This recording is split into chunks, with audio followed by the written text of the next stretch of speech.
Hello, it's time for the November Basho, and we've got some bolder predictions. Salt throw. Throw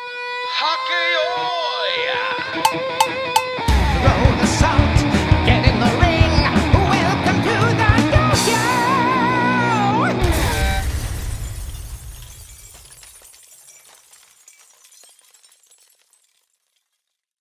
Hello and welcome to the Dohyo here on MrJWags channel. Today we have our bolder predictions for the upcoming November Basho. Things have been a little bit patchy in terms of posting, but I think we're going to be getting back to a more regular posting schedule this winter. So thank you all for sticking around. If you did not catch the September Basho recap, come check it out. It's amazing. If you haven't had a chance to check that out yet, so do so.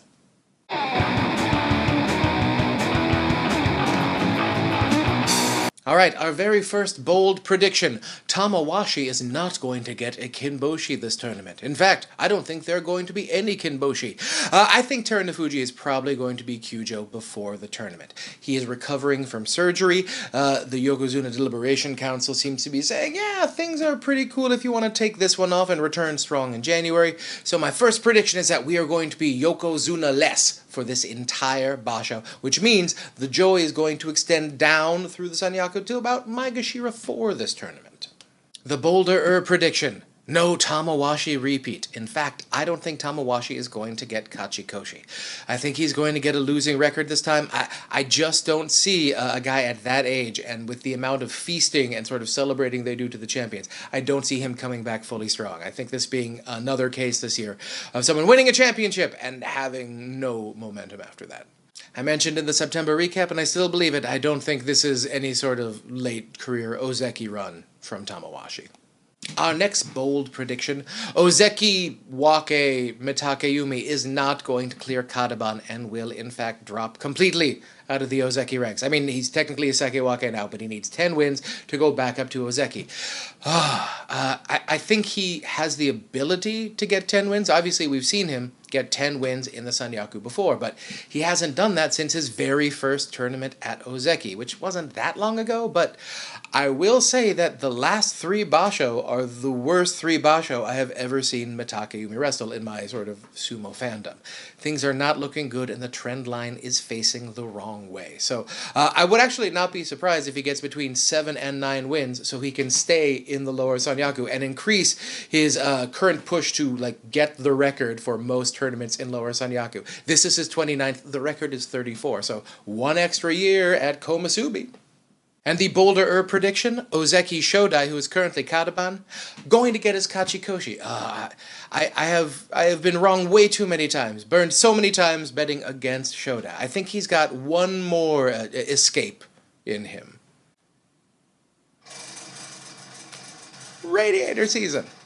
And now it's time for our recurring segment, 3 Up, 3 Down. It's where we look at a number of rikishi who I think are either underranked or overranked and are going to do very well or very poorly this Basho. Starting with my 3 down, so we can end on a positive note.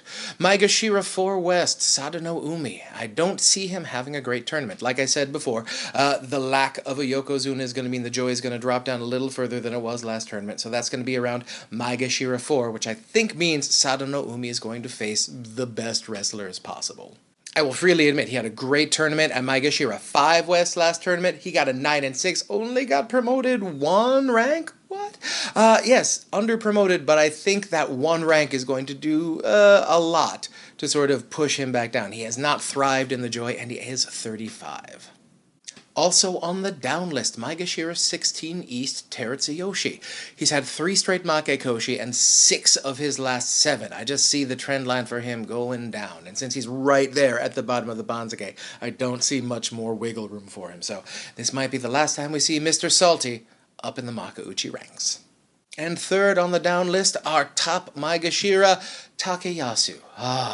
I'm just going with the history on this one. Last time, he got a COVID Kyujo, and then did really well the first tournament back. He tended to not do quite as well. He's at Maegashira 1. He's going to be in the meat grinder from day 1. I don't see him getting a Kachikoshi this time. Sorry. Now we get to the happier part, the 3 up. Maegashira 11 East, Onosho. All right, Onosho. You are better than this. If you are healthy, you should be clearing the field down there in double digits, Maegashira. I think he can pull this one out and get double-digit wins. Maegashira 5 East Hokutofuji had a great tournament last tournament. Kind of faded down the stretch, but still double-digit wins. As I've said before, his Makauchi top is sort of 11, and I think that's not going to change anytime soon because of his very chaotic style of sumo. But I think since he's at Maegashira 5, just below the Joy, I think he's going to get a bunch of early wins and hopefully just get up there into like the 9-10 range again. I see him doing pretty well. And last one up, Maegashira 9 East, Takanosho. Now, he's been sort of a sanyaku regular for the past 2 years. Got injured, jumped down. I thought he was going to do really well last tournament. Got an 8 and 7, not as well as I had hoped, but maybe this is going to be one of those things like Hokutofuji last tournament. I was just one tournament like early and expecting him to do better. Maybe this extra time off has made him a little healthier. I see good things for him, and I see a very strong tournament from Takanosho, where he is down at Maegashira 9. Last time he was ranked at Maegashira 9 East, took the Jun Yusho. Just saying.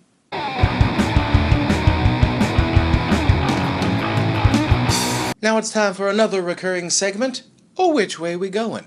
This is a segment where we explore a number of wrestlers who I am not quite sure how they're going to do in this tournament, but I think this tournament is going to tell us a lot on where they are in the trend line. First, Abi. He's our other Maegashira 9. Obviously, he had a Kyujo last tournament, a non-COVID Kyujo, which means he has tumbled down the Banzuke. Now, if Abi is healthy, I would pencil him in for double-digit wins pretty much as a lock, just because he's done so well when he's below the Joy. We've seen now that Abi's true talent level tends to be Komusubi, high Maegashira, getting 7 to 8 wins. If he's healthy and he's facing low Maegashira the entire first week, I see him doing incredibly well. However, if he's not healthy...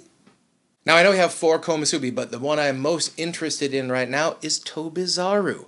I did not expect him to get up in the Sanyaku, but I think we have hit a perfect storm of his excellent technique and his just learning computer mind, being able to figure out some of these Joy lower Sanyaku opponents. He got a Kimboshi last tournament.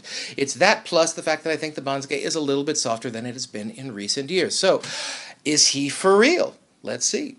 Maegashira 15 West, Atami Fuji, our only Makauchi debutant this tournament. We have 2 other guys who got promoted, but they had been up before. But Atami Fuji, alright, he's 20. He's made it all the way up from the bottom of Sumo to Makauchi in only 12 tournaments, which I think ties him for 10th on the fastest ever. I am very excited to see what he does. I don't think he's going to be the kind of rikishi to come up and absolutely clear the field from the beginning, but I think we might be able to get a Kachikoshi out of him. But again, we don't know. It's his first time up there. Fascinated to see what he does in November. And our final which way we going? Juryo 11 East, Enho. Now, I mean, he's still sort of in his prime years, but he's very small. He has not been doing well. He's been stuck in Juryo for a while now. I'm wondering if the sort of magic spell is almost over. It takes one more rough Makekoshi and he is out of Juryo, and I just don't see him being the type of rikishi who's going to bounce directly back. I mean, stablemate Ishiura had a neck injury. We still haven't heard back from him in the past few tournaments, so sumo is a brutal sport. It doesn't have room for people we love if they're not doing their absolute best sumo. So, is Enho's best good enough? Let's see.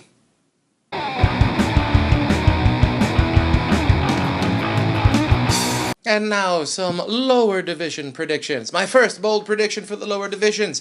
Asanoyama Yusho in Makushita. Yes, last time I said he was going to get a 6-1, and I was absolutely correct. This time, I think he's going to get over the hump, get a 7-0, and get promoted. He'll probably get promoted with a 5-2, but I don't think that's going to happen. I think this time, it's going to be a perfect 7. And my bolder lower division prediction, the Juryo Yusho is going to come from Juryo rank 6 or 7. We have 4 amazing young wrestlers that I call the Power Center. Tokuseiho, Kitanowaka, Tochi Musashi, and Kin Bozan. Now these are all guys I would classify as young hotness. They're all under their peak. Kin Bozan's 25, a little long in the tooth, but the other guys will be turning like 21 and 22. 2 of them on the exact same day, Hokuseiho and Kitanowaka, born 1 year apart, exactly. Weird. But yes, I see this power center of Juryo doing very well this tournament, and one of them is going to take the championship. I don't know if they are going to be promoted this tournament. 6 and 7, they would need an excellent tournament, like 11 or more wins to even be considered. So let's see. I think one of them might be able to do it. And yes, we are going to be hearing a lot more about all 4 of these guys going forward. I guarantee it. Now, of course, if Terunofuji does in fact go Kyuja, we'll be down to a 9-man sanyaku, but that's still a very large sanyaku. And as tachiai.org pointed out, the very first time we have had the Christmas tree formation of 1 Yokozuna, 2 Ozeki, 3 Sekewake, 4 Komusubi. So that's fun and unique. But my sanyaku-based bold prediction is Kiribayama is going to do better than Hoshoryu this tournament. Yes, the young, whippy Mongolians. I love it when they fight and they try to, like, out-Mongolian each other. It's great. But this tournament, I see Kiribayama having a slightly better tournament than Hoshoryu. I've said before, I think Hoshoryu is going to have his breakout next year. March or May, he's going to have double-digit wins and a possible Ozeki run. But right now, I think this tournament, I think Kiribayama is doing really well. He's been sort of building up a resume of these Kachikoshi up in the very top ranks. This might be his breakout. And my bolder prediction in the sanyaku is that the Jun Yusho is going to come from one of these 3 rikishi. Takakeisho, Kiribayama, Maegashira 1 West, Kotonowaka. I know he's not sanyaku, but he's real close. And my dark horse in this situation, if he is healthy, Abe. I think he could pull out an excellent tournament and get up there in the Jun Yusho picture again.